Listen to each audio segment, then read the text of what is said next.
In nomine Patris et Filii et Spiritus Sancti. Hoje estamos celebrando o quarto domingo depois da Epifania. Estou maravilhado, fico apaixonado com a palavra de Deus. Ela realmente é surpreendente. Vejam, queridos, só esse detalhe eu queria chamar a atenção no Santo Evangelho da Missa. Porque, bom, o texto é conhecidíssimo, né? Trata-se da tempestade acalmada. A tempestade acalmada. Esse é comumente o título que logo nos lembra qual é, de fato, a missa, o evangelho, a pericopa que se está tratando. A tempestade acalmada. Jesus sobe a um barco, mas aqui queria poder mostrar o contraste para a gente notar. Quer dizer, se diz que os seus discípulos, os discípulos, sobem com ele. Os seus discípulos sobem com ele. Já tem aqui um pequeno detalhe. Normalmente se fala na barca de Pedro, né? Mas aqui não se disse qual é a barca que Jesus subiu.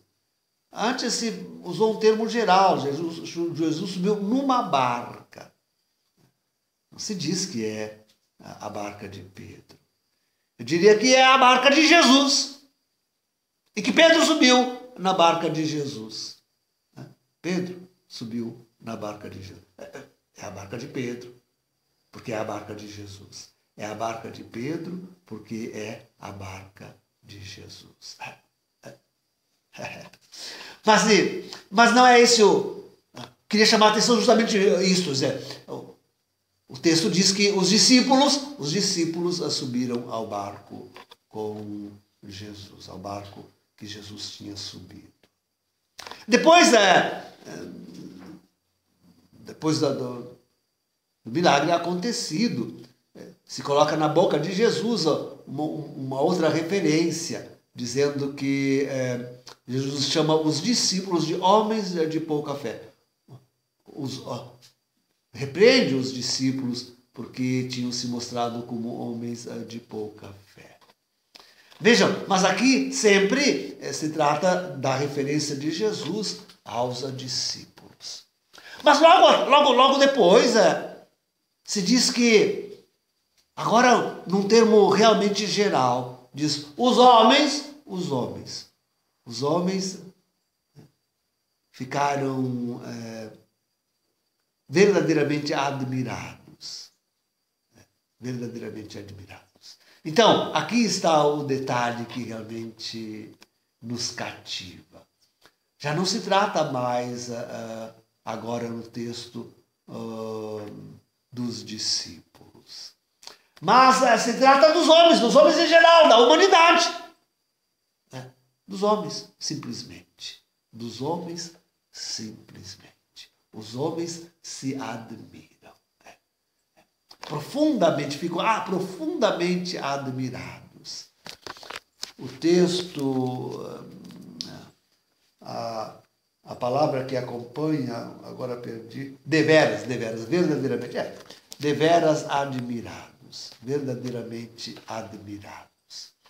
Então, é que o termo admirados é um termo que a filosofia usa. A filosofia fala em admiração ingênua.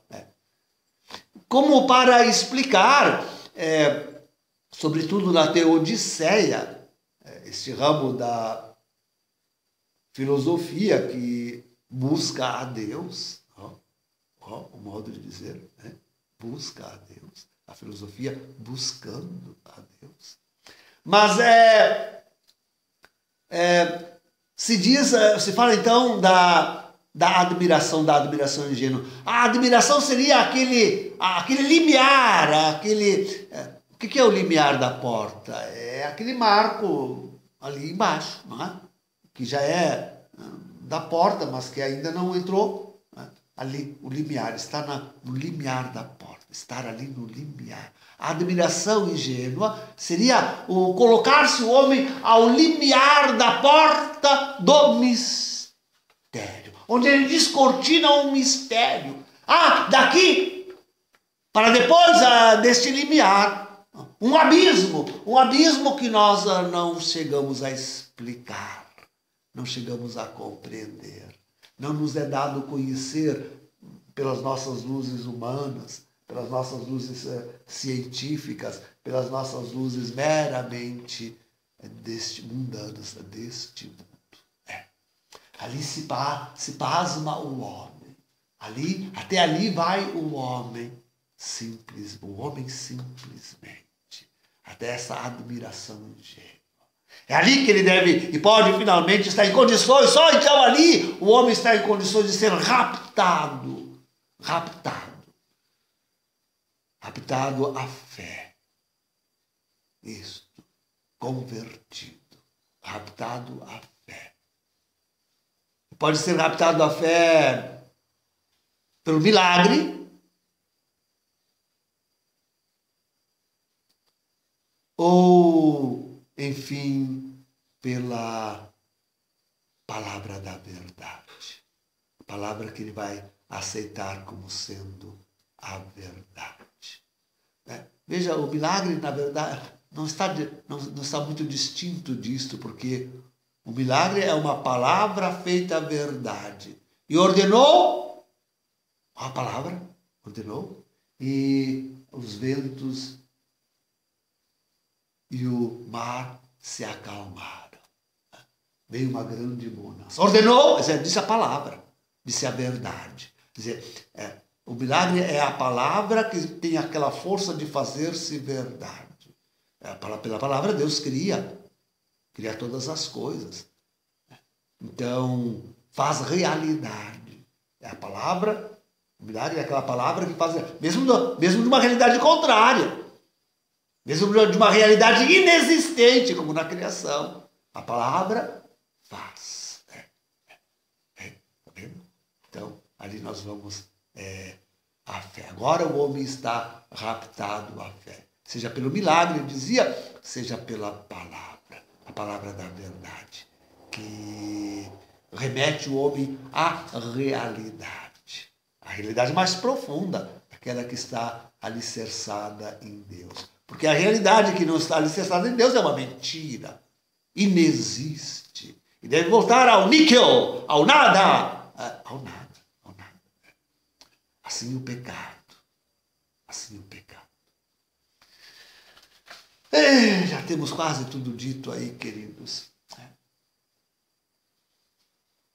De lembrar justamente isto. Sim, Jesus está enfrentando, quer dizer, o barco onde Jesus está, com seus discípulos, está enfrentando uma borrasca, uma tempestade, o mar se agita. O mar, queridos, normalmente nas Sagradas Escrituras representa o mundo, as forças humanas, a política. A terra é firme, é sólida, tem fundamentos. A terra tem fundamento, é forte. Esta é a fé, esta é a religião. Na Sagrada Escritura, a religião é representada pela terra firme. No mar, nas águas que se movem, no qual o homem não pode pôr o pé, e afunda. Ali está representado o mundo, com suas ideias, com sua política, com todas as suas mazelas, com o seu pecado. O mar. É este mar que se agora abalança contra a barca de Jesus, onde está Jesus e onde ele reuniu os seus discípulos.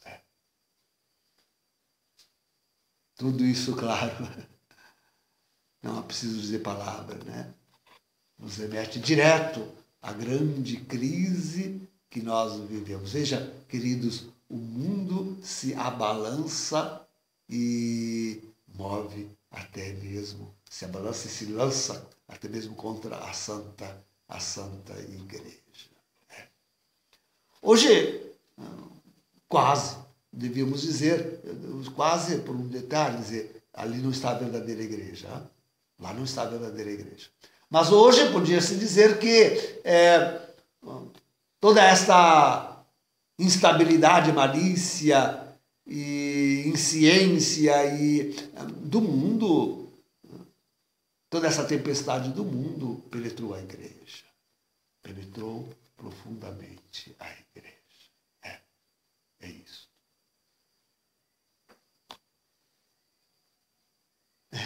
É que eu não posso lembrar Jesus dormindo no barco sem me lembrar de Santa Teresinha, do Menino Jesus e da Sagrada Face, que amava tanto esta imagem. E ela não queria acordar Jesus, sabe?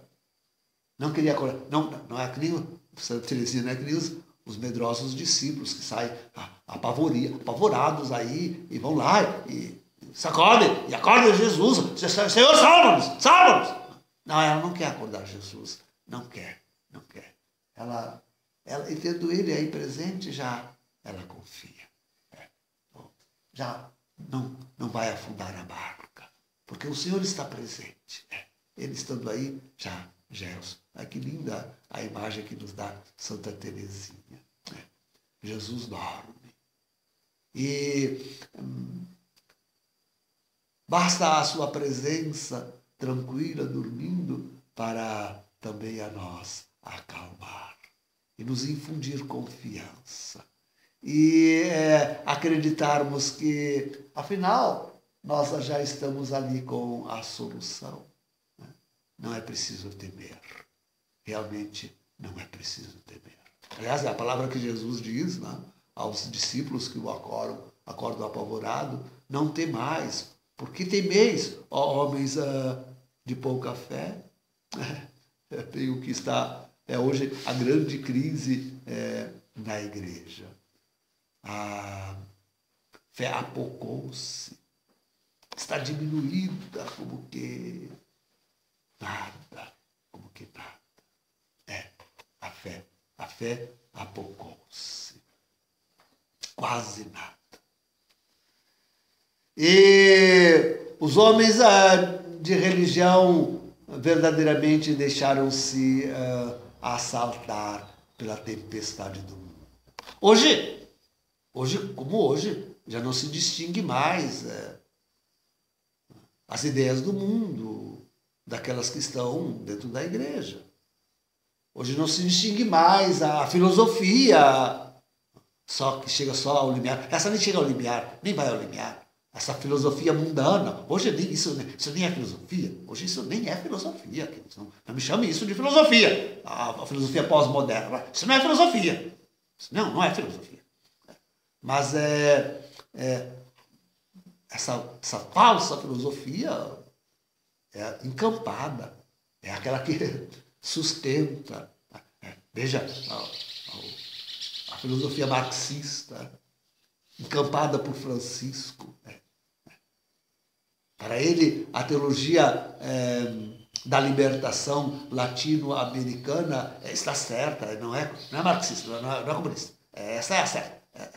E ele chama lá a esquerda toda. Ele é o grande dirigente da esquerda. Olha que honra para nós termos aí um antipapa, né? Mas como o dirigente da esquerda mundial. Olha que título de glória que penetrou na igreja. Que título de glória. A filosofia. A política, meu Deus do céu. A política toda entrando para dentro da igreja. Não só por causa do pessoal do Soros está lá. Bom, certo, eles estão dirigindo tudo, né? Não só por causa do pessoal. Agora, então, estive lendo aí essa notícia de que Francisco estaria furioso com Trump, que nesses poucos dias de governo, uma semana, já teria suspendido a ajuda para a Palestina, 200 e tantos milhões de dólares que Obama tinha prometido para os palestinos formarem o Estado independente lá na Palestina. E justamente agora, quando Francisco recebe lá e o máximo representante para instaurar uma embaixada no Vaticano. E então vai tudo contra a política do mundo, de Obama, de Soros, de Francisco. A atitude de Donald Trump. Então, bem, a política. Francisco é altamente político. Tanto no fazer quanto no não fazer. Eu não vou esquecer nunca. Quando todo mundo lá na Itália foi à rua contra o aborto, ele disse, não, isso não. Aliás, agora ele chamou uma das maiores abortistas lá e deu altos encômios à mulher. Fez, sei lá, 10 mil abortos. Vangloria-se de ter provocado isso tudo. Então, bem, o pecado entrou. Eu não falei ainda em Amoris Laetitia, mas vou falar agora. Trata-se de fato, não, porque agora devemos nos remeter à Epístola da Missa. E este é, queridos, o grande milagre que admira os homens. O grande milagre que admira os homens. Não é tempestades acalmadas. Não é isso que a igreja hoje propõe. Não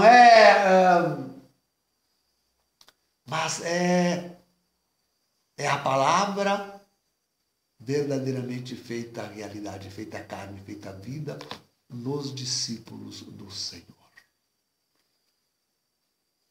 Que o apóstolo, escrevendo aos Romanos, resume no amor. Mas aqui não deixa de mostrar como ela está aplicada no não adulterar, no não roubar, no não matar. A segunda tábua da lei, todos os mandamentos, enfim, e se tiver mais algum, dizer, todos eles da segunda tábua da lei e que se perfeccionam no amor. Se perfeccionam no amor. É isto. Vejam, o primeiro mandamento lá examinado na sua lista, por Paulo aos Romanos, é justamente o adultério. Lembram? A Amoris Adulterícia dessa falsa igreja, dessa contra-igreja de Bergoglio? A Amoris Adulterícia, eu chamo agora de Amoris Adulterícia. É exatamente isso. Faz do adultério e outras cositas más.